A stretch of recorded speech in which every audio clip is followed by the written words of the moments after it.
All right, welcome everyone. This is a brand new episode of Is It Friday Yet? And it is going to be a great episode. If you don't know me, my name is Jordan Campbell. I'm a career and confidence coach. I help corporate professionals who want to pivot or change in their careers. Today, we have a very special guest, and I want her to introduce herself. So I'll ask her the dreaded interview question we all hate. Tell me about yourself. Hi, Jordan. Thank you for having me on today. And hello, everybody else. I'm Alice Rizzi. I'm a licensed psychologist in New York, and I'm also a mindfulness coach everywhere online.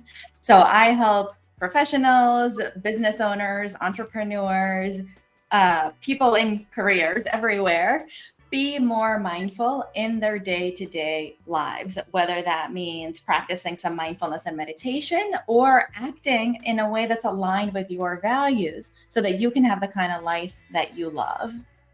Awesome.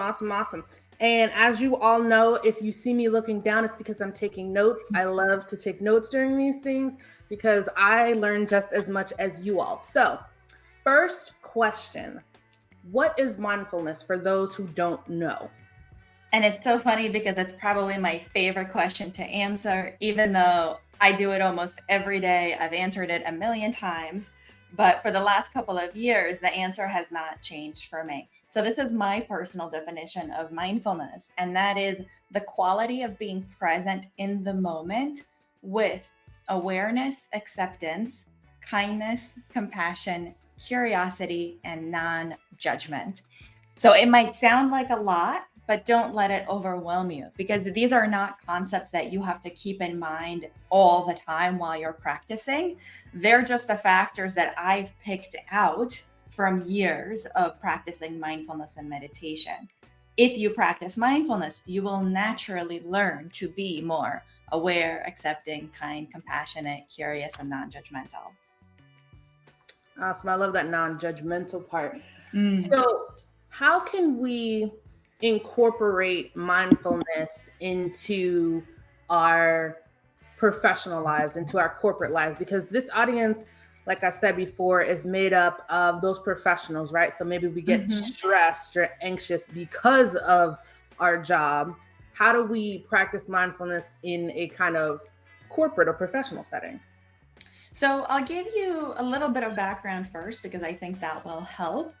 Perfect. I think of mindfulness like there's two different ways of practicing it. There's the formal meditation practices and there's informal day-to-day practices.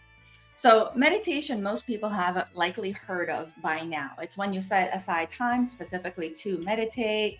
A lot of times it's with your eyes closed, sitting or laying down, and you bring your attention to your breath or to your body or to something. And then when your mind wanders, your task is simply to bring your attention back to the thing that you were paying attention to. So if it's breathing, then you always bring it back to the breath. Your mind wanders and you bring it back to the breath. You get distracted and you bring it back to the breath. And so a meditation practice is nothing more than dedicated time where you practice that, noticing when your attention has gone and bringing it back in a formal way, more or less regularly. So advisably every day. Day to day mindfulness practice is something that everybody has experienced at one point or another. You really feel alive and present and in this moment, right? Like when a sunset like takes your breath away because you're fully present with it and you notice how beautiful the colors are and the sky is clear and you hear like birds singing in the background and maybe waves crashing if you're on the beach and you're so in that moment, you're fully alive, awake and present. And of course, you don't have to witness something like that to be mindful. It can happen when you're going about your day, whether you're at home or at work. So, at home, if you're doing the dishes, it's suddenly noticing that the water is hot and you turn it down to make it a little cooler. You smell like the soap of the dishes that you're washing. You feel the texture of the sponge. And again, it's almost like you feel like your spidey sense is tingling because you're so present with yourself, with whatever is going on right then and there. At work, the way that we can use mindfulness intentionally can be in our interactions with our coworkers or bosses. So it can be active listening when we're in conversation with somebody. It can be noticing their body language, their facial expressions, really hearing the words that they are saying and being very intentional in how you are responding back. And in a work context is also where I talk a lot about values. It's knowing what it is that is important to you in life and making sure that you are intentionally making choices aligned with those values. So, for example, if it's important to you to have meaningful connections with other people, it's keeping that in mind in conversation with your coworkers and bosses or your people who work under you. It's bringing that respect and compassion and non-judgment to those conversations with those people. And it's thinking about even your work projects. Am I just doing busy work? Or am I working on tasks that are actually important to me that bring my business along further? Am I in a career that aligns with my values? Or do I find myself doing things day to day that are actually total opposition to the kind of person I thought I'd be in life? And that's where I imagine a lot of people might seek you out, Jordan. Like if they suddenly realize that their work isn't fulfilling, it's not meaningful to them, and they realize they want to maybe be in a different job or a different career that aligns better with what's important to them and the kind of person they want to be. That is values based action that is where it's important to be mindful of your current present and with one eye on the future about where you want to be. Because being mindful now is what's going to help get you to where you want to go. I love that. And so when you say mind on the future and bringing it kind of back to the values and alignment, how can we keep an eye on the future but also continue to stay present? Hmm. Yeah, and it's a balance like anything else, right? In the present, we can almost have like a mindful date with ourselves, right? And this can be like in journaling, or it could be in meditation, or it can even be in conversation with like a coach, a therapist, or a friend, a family member, where you really reflect on like, well, where am I now? What does my context currently look like? Versus where do I see myself going and what do I need to do in order to get there? And so you're constantly like moving back and forth between this is where I am and this is where I want to go. And this is where I am now. And this is where I still want to go. Or maybe where I want to go has shifted. So then I have to change what I'm doing right now. And this is like mindfulness based action. The actions are based on your present circumstances, but the values you have will impact the direction you're going to go in the future. I hope that makes sense. Yeah, it definitely does make sense. I think we kind of it's kind of hard both ways because a lot of times we don't look to the future, but then we're also not present. And Yeah. it's like it's a weird kind of conundrum. I don't know if we like live in the present or future. It's such a I mean, weird and this is why so many people end up being stuck in busy work and like they're thing. so overwhelmed and tired because they're doing, but they don't feel like they're getting anywhere because they never take the time to reflect on what impact is what I'm doing now actually having. And is that the impact that I actually want to be making? And when I talk about values, maybe we can go a little bit deeper into that. Like the distinction between goals and values, right? Goals is something that you accomplish, it's something that you achieve. It's like an item on your to do list, an action that you take, and then it's done and you check it off or you cross it out. Values are more like the direction that you're moving in. So let's say you want to go north, but your to do list has items headed south. You can be doing all day long, wearing yourself out, but you're moving in the wrong direction. So that's why you never feel fulfilled or satisfied. And so recognizing what it is that you value and being mindful of the choices you're making actually lets you course correct so that the items you start putting on your to do list take you in the direction you actually want to go. Got you. So practical, because I know I love talking about both practical and then the steps. So when it Mhm. comes to vision, I mean, when it comes to like values versus goal and starting your to-do list, how do we how do we know quote unquote, what our values are to even start this to-do list of goals. Yeah. So I recommend reflecting on what are the things, like the big concepts that are really important to you as a person. So a really helpful exercise, this is a common exercise, I didn't invent it, but it's called the 80th birthday party. And it's thinking about, like, imagine you're 80 years old and all the important people in your life are at this party and they're all making speeches about you, and they're talking about the things that you've accomplished in your life, the kind of person you are, why they're feeling grateful that you're in their lives, and all the things that you've done as a person. And so you get to really envision what your life looked like from the end point. Basically, it gets you to do hindsight without actually being 80 years old, so that in the present you can start making choices aligned with that. So for example, if you picture like your employees there, and they're all telling you what a wonderful, kind, generous, respectful boss you are, and you're the best boss that they've ever had because of such and such actions that you've taken, then you know those are your values and those are the actions that you need to take. Right? Or if you see like 10 grandchildren there, then that probably tells you that family is really important to you. And so what kind of meaningful relationships are you nurturing in your life to make that happen?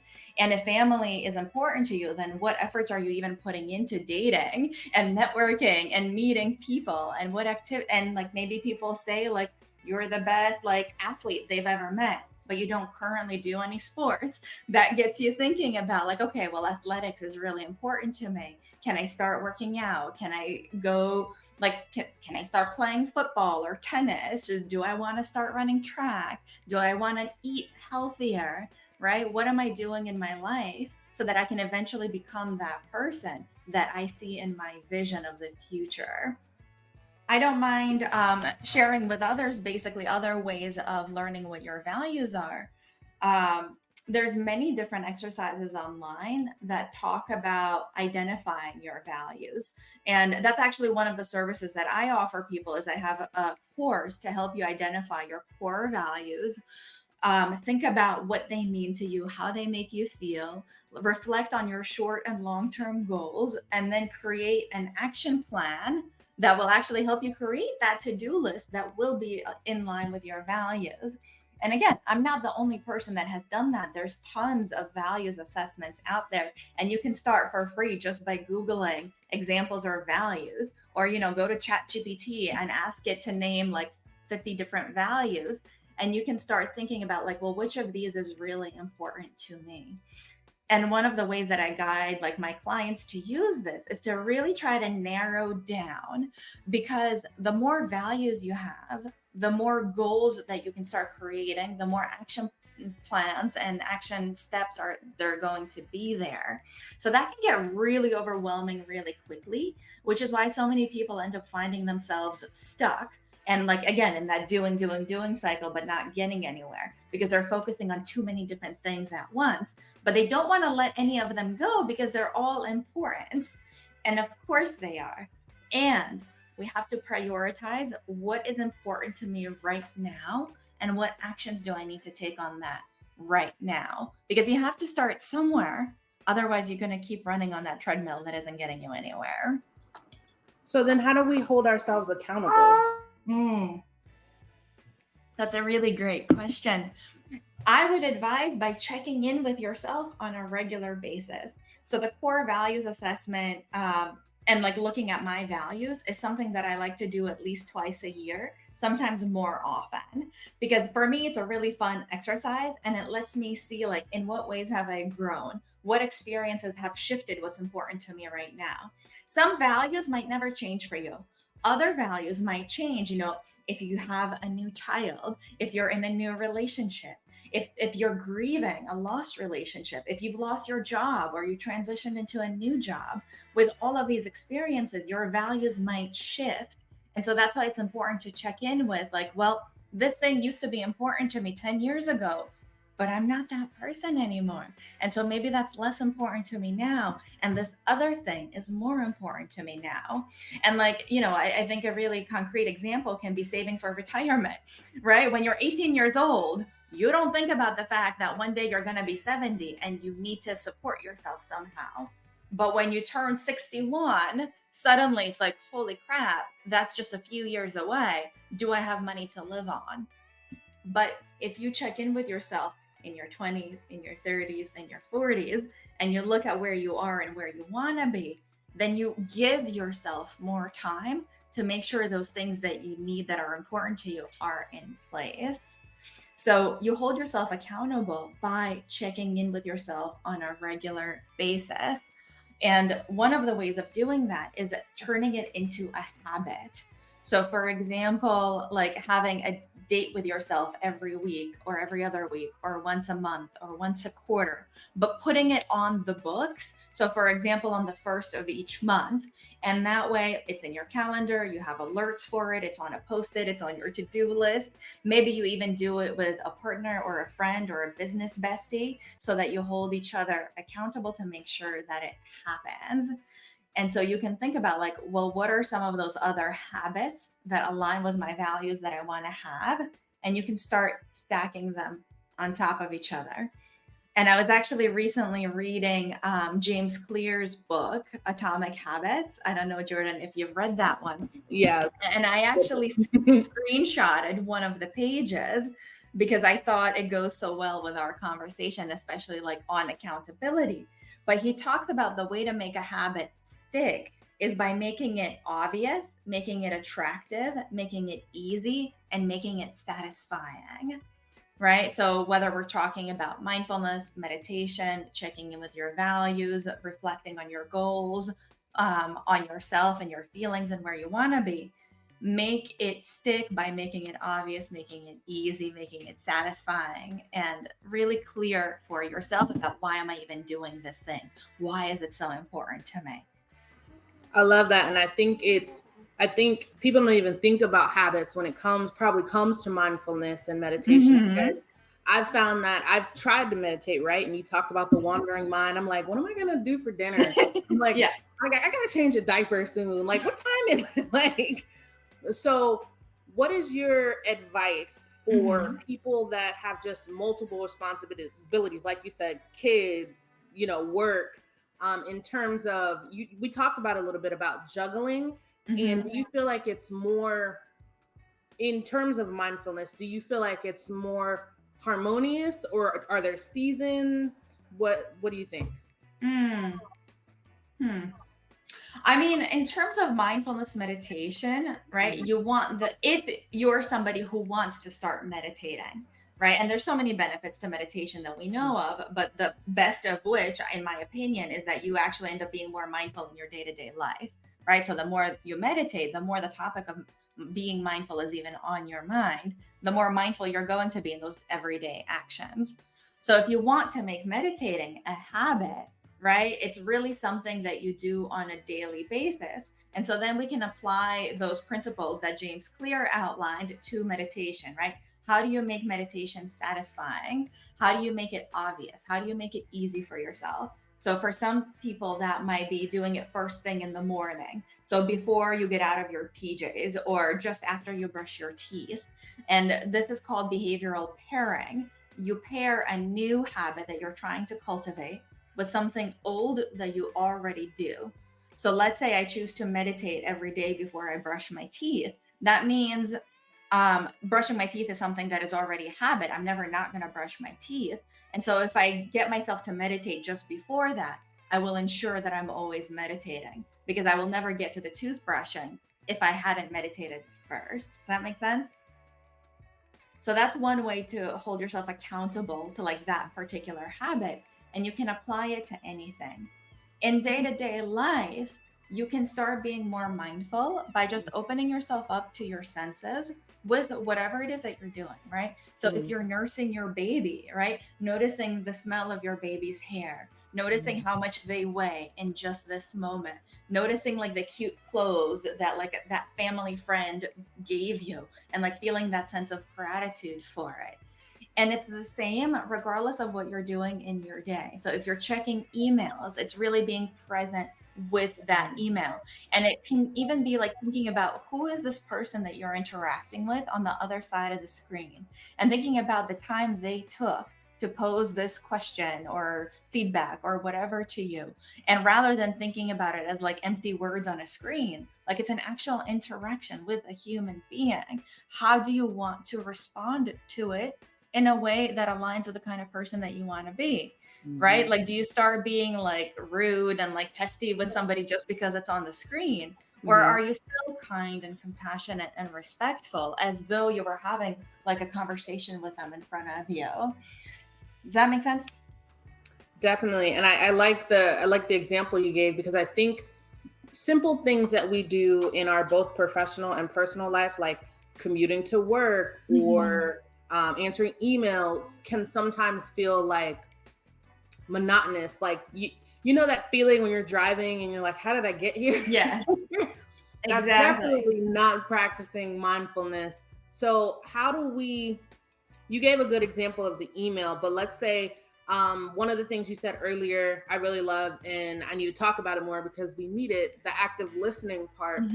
For example, in terms of wanting to potentially use that, right? Use that mindfulness, use that active listening to potentially move up in one's career. How can we practice, I guess, more active listening and then turn that into a pro for us? I mean, we can have an entire separate conversation I know, on what is active listening and how to do it. But basically, it's listening for the sake of understanding, not for the sake of responding. I would say the primary goal of active listening or mindful listening is making the other person feel heard. So you can even think about like what makes you feel heard when you're talking to somebody. Who's that friend that you know you can always rely on because you always feel heard talking to them? And you can even like start dissecting like, well, what is it that they do that makes you feel so good and cared for when you're talking to them? Chances are they let you speak without interrupting. Chances are they're making direct eye contact with you. They're looking at your body language. They might even start mimicking your body language, which is something that like we interpret in our brain even unconsciously, right? We start mimicking the person that we are with, and it makes them feel good and understood and heard. It's summarizing or paraphrasing what the person said. It's checking in. Did I get that right? Does that make sense? Did I answer your question? Right? And it gives you the chance to like let them correct you, right? Like if maybe you didn't understand them, like, oh, okay, I'm sorry, that wasn't what you said. This is what, I meant instead. And then it's only like responding to them or launching into whatever you have to say. And I really I talk about this quote a lot. It's on my psychology website as well. I think it's attributed to Maya Angelou, right? Like people will forget what you told them. They'll forget the things that you said, but they'll never forget how you made them feel. And so if you can make it your primary goal to help someone feel cared for in conversation, then guess what? They're going to think about you for that promotion. They're going to think about you as a referral source or a recommendation for someone else. They're going to think about you as a confidant and that person that they can talk to at work because you make them feel heard, cared for, and understood. Exactly. And I think I love that we kind of made it tangible, right? Those things that a lot of people, they assume are, that's just the woo woo. That's just like, it doesn't matter. Like, tell me how to write my resume. I'm like, I can tell you how to write your resume, but when you get to the interview, how are you using this type of psychology? How are you using this in your day to day when you're at work so that people are remembering you, right? Because I've seen the concept that you said. When you're talking to someone and they're talking and they're talking and they're talking, and then they come away and they're like, man, that was a great conversation. and it's because they wanted to talk, right? And now they're like, man, they're like, Alex is such a great listener and communicator, and you barely said 5 words. Are you familiar with the book by Dale Carnegie, How to Make Friends and Influence People? Yes, I think I have that in my Yeah, it's an older book, right? Mhm. But one of the tips that he actually gives is like ask people questions, ask them about themselves, ask them about their interests. Because, like you said, they will have a half-hour conversation essentially with themselves, with you just listening there. But they will feel like, man, you were such a great listener because you asked them questions and you wanted to know about them. Exactly. And I think, and that just goes, it builds you up to where like your name starts getting in rooms that you're not even in. People are like, hey, I remember Allison such and such. She was really great. I think, in terms of like, let's say even job referrals or something like that. Hey, let's go ahead and bring her in, because when people, and this is I always use business concepts in the Mhm. corporate world. When people know, like, and trust you, right? They're more likely. So in business, they're more likely to buy from you, right? But in the corporate professional world, they're more likely to give you opportunities, open doors. And I love how we kind of showed how mindfulness, meditation, those type of, more intrinsic concepts actually manifest out into the real world, because I feel like a lot of people don't see that. I mean, one of my favorite tips in general, I would say, like with networking of any kind, right? Mhm. It's be helpful, be resourceful, because you'll never know when somebody might get a tip from you. And you'll be Mhm. like, oh, I sent that to them like 3 years ago. Like, I don't even remember, but they got a resource and it was helpful to them, so much so that they recommended you to someone else. And Mhm. suddenly that's a contact. And like that's how you end up being in rooms that you never even actually physically went to, because people are talking about you and how helpful you were to them. And that can lead to so many different opportunities down the line. Exactly. And I think that you deal with, um when it comes, and again, we've segued into a whole nother 45-minute conversation, but in terms of like referrals and networking and all that stuff, when you're intentional, when it Yes. comes to your values, circling back, those are the things that you prioritize versus, a lot of people will like to, they'll, for example, go to work and they'll say, I'm just going to put my head down, do my work, Mm, and go home. And that's fine for some people, that's fine. But if you're trying to stand out, move up, make impact, then that's something you can't do. And if your values say, hey, I want a job where I make impact as well mhm. as get paid, then there's certain things that you have to do in order to do Yeah. that. And I think that with your mindfulness, you're being more present in the fact of, I know I have to do XYZ, and therefore I need to do them. And you're more proactive rather than reactive, Yes.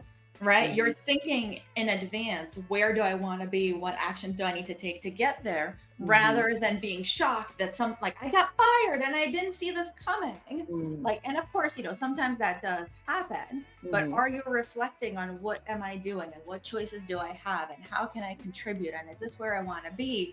Right. Versus like I was totally blindsided and now I'm out of a job and I don't know what to do and I don't know what I like and I don't know who I am and I don't know what my values are. And sometimes that is the wake up call that people need Yeah. to start doing this kind of work. But of course, my preference is for you to do that work before you're ever in that position, so that when and if that ever happens, you can say, okay, well, what are my values? Maybe I finally get to start that business that I've always wanted to start. Or let me call that friend that I just networked with 3 months ago and Mhm. let's see if they have something for me because I like was able to be resourceful to them. What resources might they have for me, right? And that's when you fall back on, I've been making values based choices all along. So I'm not reacting to anything. I'm continuing to be Mhm. proactive and living my life. Exactly. Yep. See, y'all. This is why I have to have this is why I have to have the experts on, so they can just unpack it all. But so I definitely agree with that. I think that if we don't prep, if we don't stay present while looking into the future, it can blindside us. Like you said, we're Yeah. reactive. And I never want anyone to be blindsided, especially with, I mean, with anything, but especially with career, because at the time of this, that we're recording this, I don't know if you've heard about all the layoffs and Yeah, of course. everything. And we were taught, and I say we as millennials were taught, like, go to school, get a job, you'll be fine. It's fine. Stay loyal to the company, you're good. Work there for 30 years, boom, done, right? Yeah. But that's not the way of the world now. And so when it comes to these concepts, it's just better for you to be prepared more so than anything, because you never know what's going to happen. And the thing is, it's like, I'm always amazed at what now constitutes a job that I would have never thought of would have been a job. Like, there's so many interesting new careers out there. And I think especially with like AI advancements and like all these other, like, I think we have flying cars somewhere. We have self-driving cars. We have people that like pet animals for a living and they get paid for it. There's animal psychics out there, right? Like, Yes. there's so many things that you wouldn't think are a job that actually are. And this is where I think the values work and the mindfulness work can also be helpful in considering, what do I love to do? What truly brings me joy? Maybe there's a job for it somewhere, right? Like, what are my natural talents? What am I good at that I didn't even realize I can make money off of? So, like, again, it's so helpful to start reflecting on these things now. And that is being mindful. It's being intentional. It's taking into consideration like your context, right? Like the age that we are living in and all the opportunities that are open to us, and combining it with who you are, your special gifts and talents, your passions, what brings you joy in life. That is how you get to live a fulfilling, meaningful life. Love it, love it, love it. Fulfilling, meaningful life. I feel like that's just what we're all like vying for, but for some reason we just can't get there. So I mean, that's my mission statement with like mindfulness meditation and values-based living, right? The whole, like, the vision is for people to be more mindful, more understanding, kinder, more loving, because then we all get to live these rich, meaningful lives. And it's amazing because it's like, it's not dog eat dog. It's we all get there together. Like, we all support each other in this. And to me, it starts with making mindful choices in every moment. Gotcha. And so that's a great segue into, because I want to make sure we're good on time. That's a great segue into, so how can you specifically help the corporate professional in terms of mindfulness and meditation? Well, based on the conversation that we had even today, one of the courses that I have is the core values assessment. So right now it's $111. It's about an hour and a half to 2 hours total. You can split it up into chunks. But basically, I have several different exercises there where you identify your values. I have over close to 100 different values listed. You narrow them down for yourself. You start to think about your short and your long-term goals, and we create an action plan together. And I do have, I believe I have a VIP option there that lets somebody work with me directly on the exercise in case they want to spitball with me or they want a brainstorming session. I do offer other types of like VIP packages where somebody can chat with me for like a day or a week, and I can help you be more mindful, start a meditation practice, make more values aligned choices directly. If somebody is just interested in like starting to meditate or like learning a little bit more about mindfulness, I have a ton of free resources on my website, togethermindful.com. I have a free mindfulness toolkit that you can take to start practicing like what it means to be mindful in your daily life, how to create a mindfulness practice. And then I have a couple of intro courses as well that are a little bit lower priced to make mindfulness a habit for you, if that's something that you're interested in. Awesome. So you all, she's got stuff for the people that want to kind of DIY it themselves, or if you feel like you need that extra support, she has those courses and programs as well. So make sure you check that out. Those will be in the description below. Alice, I want to pick your brain for one final moment. Is there anything that you would like to share with last fleeting words with the audience about mindfulness and meditation, and possibly how they can even get started today? Yeah, I mean, I mentioned this a little bit earlier, but the easiest way to get started with being more mindful is to open up to your five senses. What can you see? What can you hear? What can you smell? What can you taste? What can you touch?